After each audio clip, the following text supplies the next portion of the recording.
Количество заболевших ботулизмом в Москве, Подмосковье, Нижнем Новгороде и Казани продолжает увеличиваться. Таких масштабных случаев по этому заболеванию не наблюдалось уже несколько десятилетий. Все пострадавшие употребляли одну и ту же еду, приобретенную через различные сервисы доставки. Оказалось, что продукция была изготовлена на предприятии, где большинство сотрудников являются мигрантами.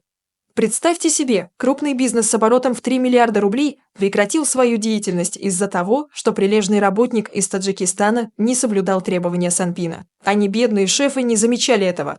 В результате в уголовном деле фигурируют сотни пострадавших, которые чудом избежали смерти от ботулизма. Обсудим все подробности этой истории в нашем выпуске.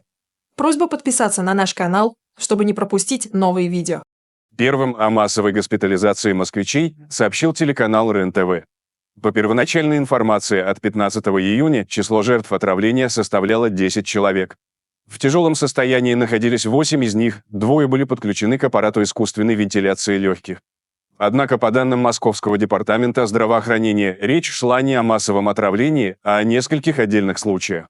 Ботулизм – острое инфекционное заболевание, поражающее нервную систему, первоначально диагностировали у 4 пациентов. Далее выяснилось, что зараженный продукт был отправлен в другие регионы России. Пораженный салат добрался до Поволжья. К этому моменту число отравившихся превысило 200 человек. Сотрудники Роспотребнадзора начали обзванивать тех, кто мог оказаться в зоне риска, и статистика пополнилась еще несколькими десятками случаев. В реанимации, включая на аппарате искусственной вентиляции легких, находятся до трети заболевших. Врачи делают все возможное для спасения каждого пациента.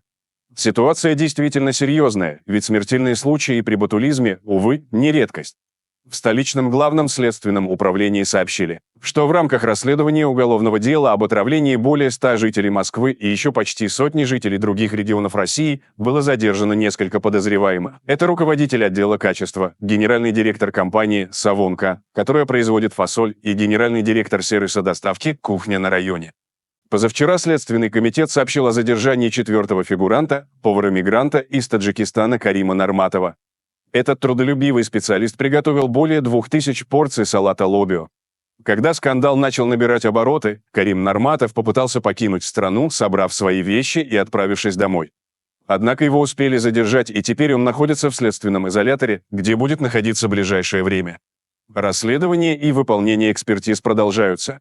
Суд в Москве постановил отправить под домашний арест 3 из 4 обвиняемых по делу о массовом отравлении фасолью в салате, продававшимся через сервис доставки. До 15 августа под домашний арест отправились генеральный директор Local Kitchen Антон Козин, руководитель отдела качества Елена Машкова и директор Савонка Владимир Шин.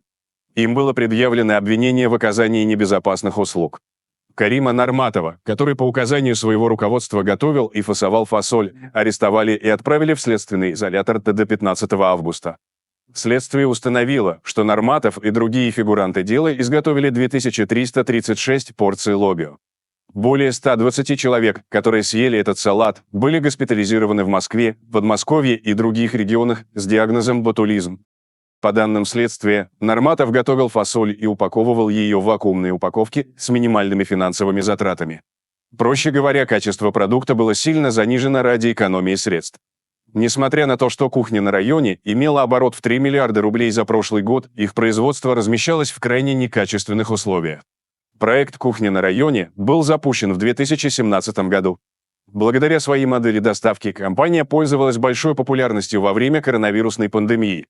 По результатам первых экспертиз установлено, что все пострадавшие употребляли продукцию одного производителя, консервированную фасоль из Подмосковья.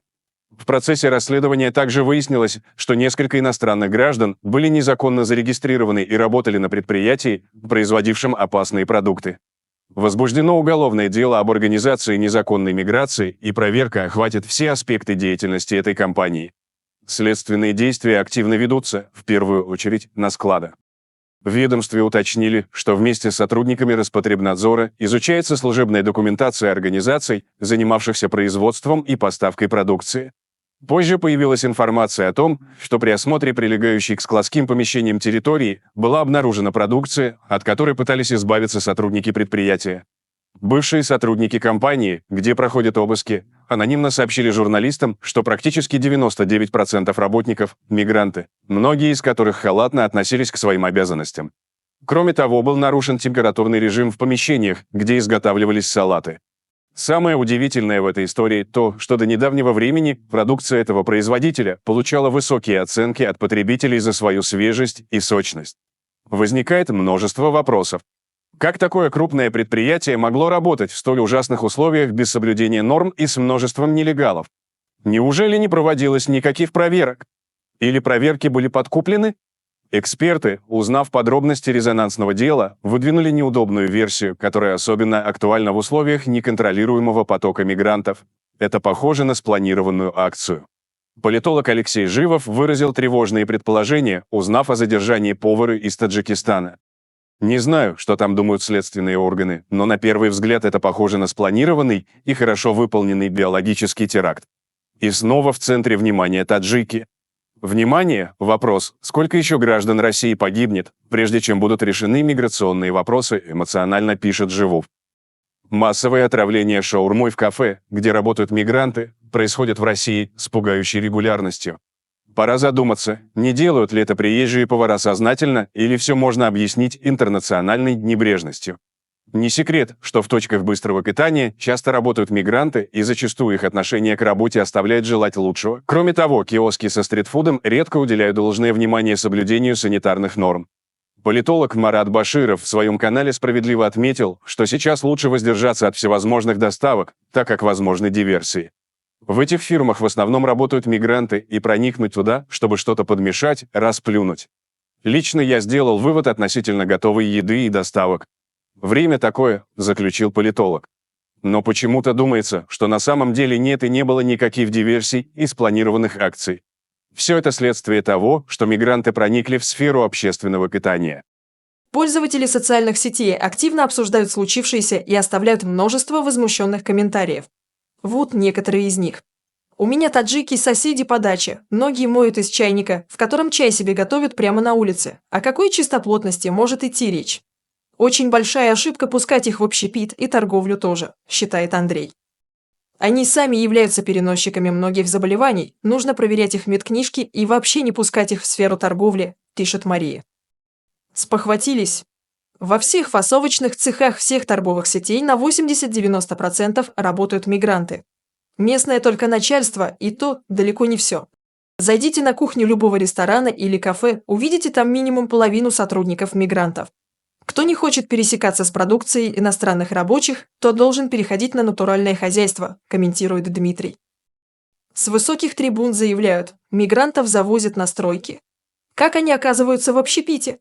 Умышленное причинение вреда здоровью, за это должна быть жесткая статья, пишет Алексей. А что думаете вы по этому поводу, уважаемые зрители? Делитесь своим мнением в комментариях и не забудьте подписаться на канал, если еще этого не сделали. Всем добра, всем пока!